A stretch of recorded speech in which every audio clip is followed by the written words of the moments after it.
Hello everybody. So this is yet another video where I talk about a 0 to 1 idea, and I like my products to have a 0 to 1 concept built into them, my services to have a 0 to 1 concept. What is a 0 to 1 idea? What is a 0 to 1 product? Well, the whole idea of 0 to 1, you may have read this book from Peter Thiel. Sometimes people call it an order of magnitude or a 10x, or as I say, a 0 to 1 product is the view that you're going to disrupt the marketplace. You're going to be a better player than your competitors, than the competition, if your product is multiple times better. If your product is 10x better, people are going to make the switch. Now, if your product is just, 10 to 20% better, that's not going to be enough for consumers to change their habits and adopt your idea. And that's why, oftentimes when we have a company that has a customer facing product that is a 0 to 1 product, what we find is that over time that company becomes the leader in the marketplace, and perhaps sometimes even a monopoly, right? Classic example of a 0 to 1 product is something like the iPhone. I happen to believe something like a Tesla is a 0 to 1 product, and I also happen to believe that Airbnb is a prime example of a 0 to 1 concepts. And the goal of this video is to walk you through why the product is more than just 15% better than hotels, why it's multiple times better than hotels, and as a result of that, the customer adoption, in my view, will continue greatly, and it's a stock that I'm happy to own, and no investment advice. So let's get started. So let's talk about Airbnb. What makes Airbnb a better offering? First of all, and if you've used Airbnb, this will come as no surprise to you, it's cheapest for groups and families. So as soon as you have more than 3 people traveling, Airbnb is going to be cheaper. And the more people you have, the cheaper Airbnb is going to be. Legacy hotels can't do that, right? Legacy hotel, you have to get multiple rooms, and each time you get the fees added on, all of the taxes, everything gets added on. So I'm going to say it's between 2 and 5 times cheaper if you're a group to use Airbnb. And if you've traveled 5, 6 people, Airbnb is going to be the cheap play in town. And it's going to be a better solution, as we'll see, because there's other things that make the solution of Airbnb better.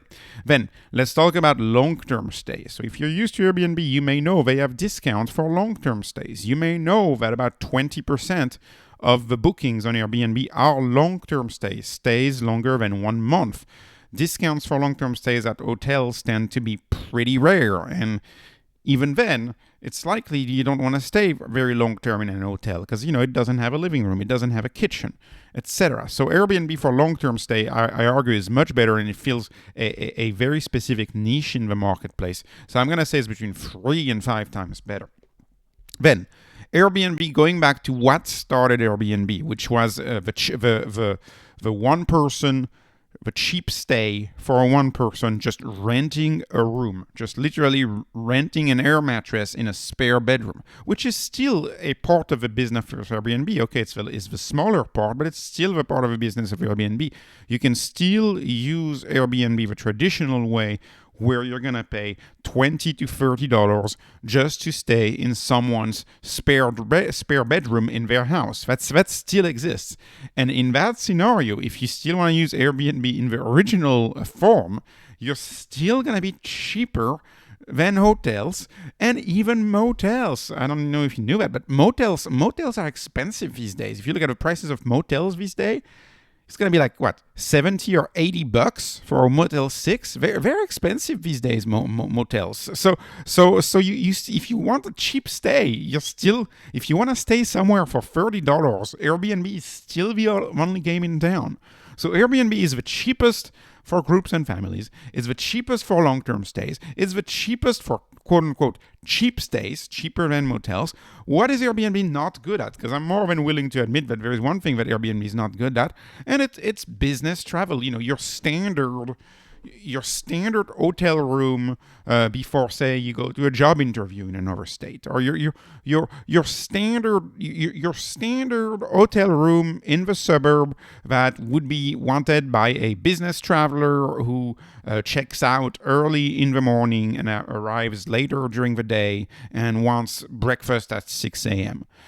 For that, hotels are better, and that's what hotels were designed for. But that's just it, in my view. That's just it. That's like the one thing hotels were designed for, the business traveler, and they're still better for that.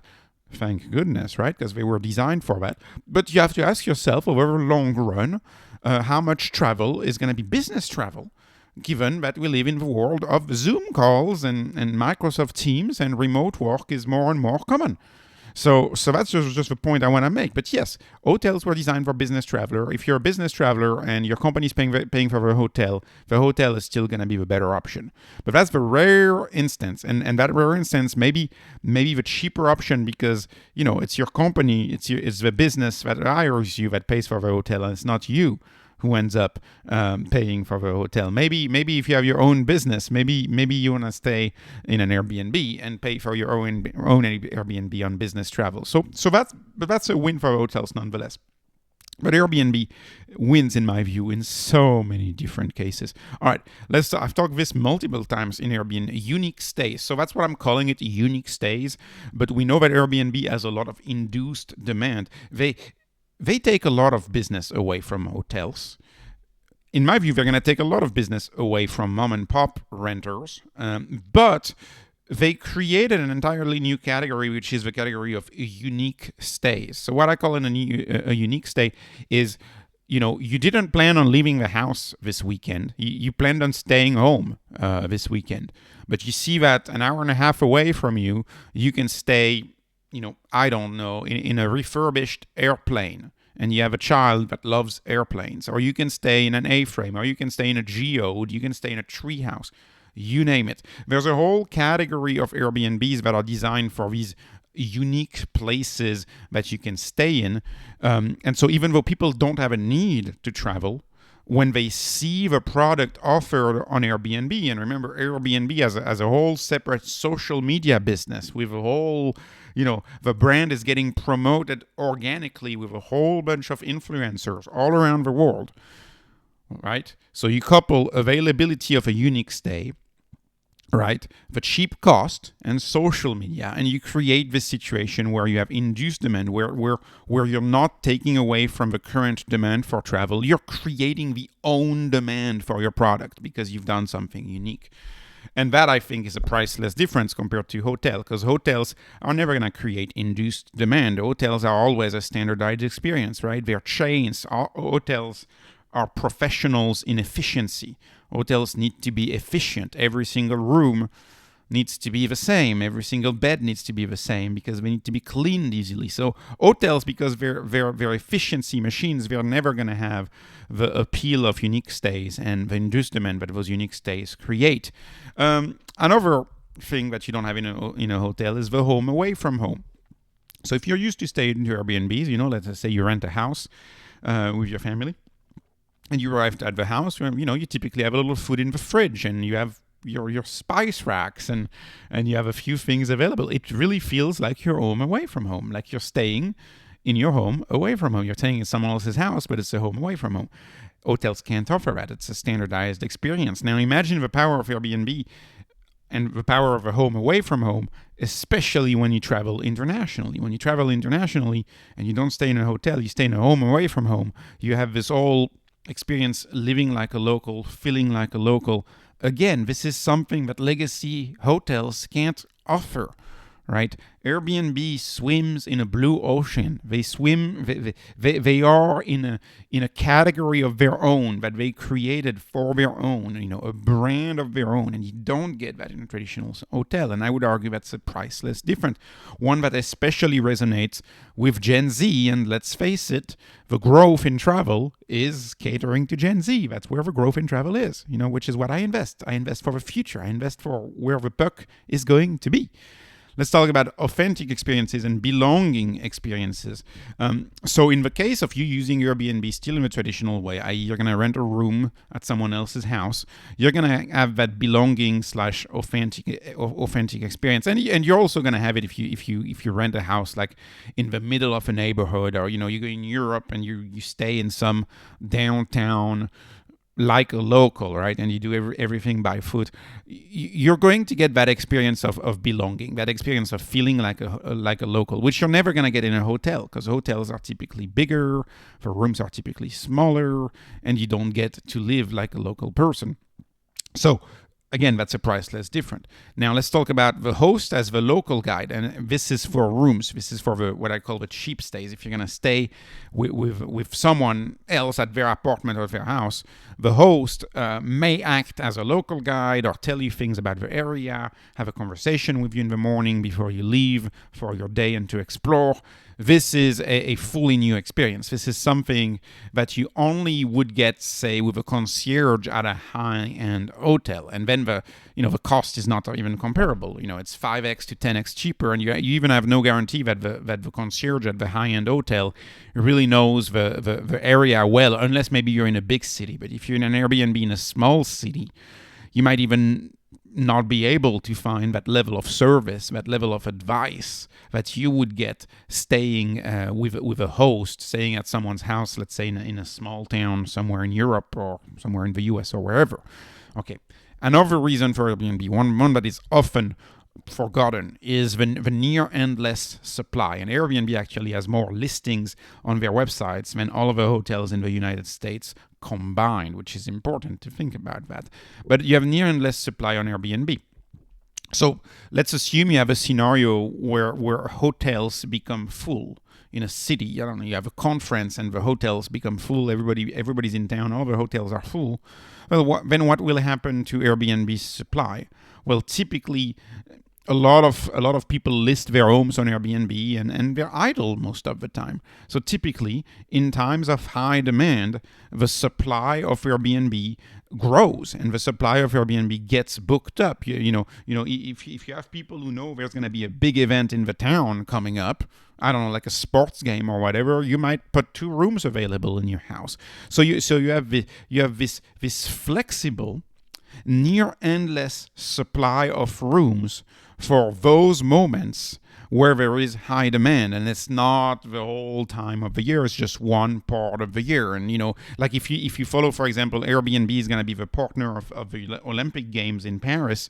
If you follow that, a lot of people in Paris are planning to go vacation in the province, to go with their family, and they're planning on renting their rooms, right? They're planning on renting their apartment and leaving the town for the Olympic Games, just so that they can make a pretty penny during the Olympic Games and supply the housing. So you have a flexibility to the housing that you can't have with a hotel. Hotels just need to apply the selection by prices, right? And hotels just need to raise their prices. You don't have that with Airbnb, which I think is a 2 to 5x a better proposition.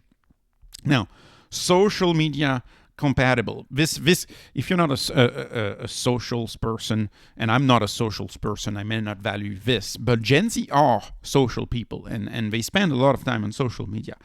And the question is, are you going to post on your social media that you stayed at a Holiday Inn? You can say, I'm staying at Best Western, or I'm staying at a Motel 6. Are you going to post that? And the answer to that question is no, you're likely not going to post that. Are you going to post about your Airbnb on social? Yes, you are. So Airbnb is a form of travel that is aligned with Gen Z's interests and Gen Z's habits. The fact that staying somewhere, you can justify staying somewhere and paying a little more to stay somewhere because you're quote unquote doing it for the gram or doing it for TikTok or whatever social media is going to be in trend.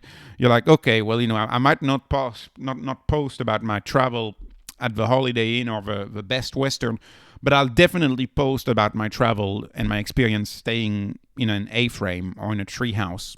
And, I'll post a picture of my kid happy in the treehouse, right? It's social media compatible. You don't have that with a Holiday Inn. And I think it's a special thing that Airbnb has going on. Then live on Airbnb. So this is what I think is the long-term vision of Airbnb. You are going to be able to live on Airbnbs. It already happens. About 20% of the stays you can live on Airbnb. I see Airbnb, I've been listening to the conference calls many times. I see it as a disruptor of mom and pop rental businesses. And we see this already with people, with real estate investors already shifting to Airbnbs and be like, wait a minute, I can make as much money with an Airbnb without the risk, right? I can list my Airbnb on a platform, make as much money, and if the experience is poor, if the tenant is a bad tenant, they leave at the end of their stay. So I don't have as much risk. I have the Airbnb insurance. I don't have to go through the court system to get an eviction if there is a problem because I'm using Airbnb. There's a lot of advantages of renting on Airbnb. And one of the big ones, of course, is the return on investments. The ROI of your Airbnb is stunning. I mean, it's a great ROI. And so are a lot of landlords going to decide to rent long-term to people just through Airbnb? I believe that's the way we're headed. As there are more and more protections for tenants, landlords are going to look at Airbnb in a very positive light because it is less risky to have a short-term stay or to go through the platform. And it is especially less risky to rent through a platform where you have ratings of your guests, right? Airbnb is a two-sided rated platform. So you have ratings of your guests, and you're more likely to trust guests if they have 100 ratings, and you can look at the ratings and see whether this is someone that you want to have stay at your property or not. So I would say that's a big plus for Airbnb as far as they try to go after the mom and pop market. Maybe I'm the only one who thinks that. We'll see. But Airbnb is a top 10 holding for me, so I put my money where my mouth is, as always. And lastly, and I'll finish with this, Airbnb is a consistent worldwide platform. So it's consistent in the app. Like the app is consistent. The app is the same. The payments, it's familiar. But the goods themselves, the housing that you're going to get, the rooms that you're going to stay in themselves are always different, and they always change from city to city. They're always different. But the platform is the same and is consistent. So it's kind of the best of both worlds, because if you go in a hotel chain which will try to push standardizations so far that all of the hotels look the same around the world and all of the rooms are designed the same around the world. This is not something that you get with Airbnb, where each local housing, right? Each local room is allowed for endless customization.